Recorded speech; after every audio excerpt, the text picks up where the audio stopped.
What's up, guys? So here we're going to be working on a 2010 Mazda 3 hatchback.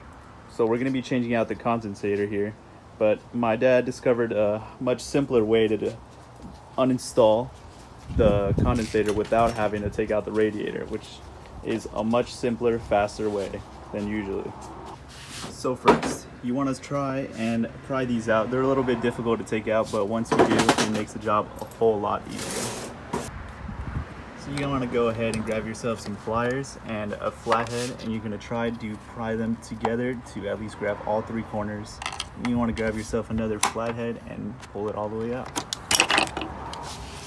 So after you remove both sides, you're just going to be able to lift it up with a little bit of a struggle to it, but it should just come off easily. And you're left with the condensator right in the front, easy and simple to get to. So after you get the top piece off, you're able to just slide these pieces right off. All four sides should just come off just as easy like that. Simple and no mess.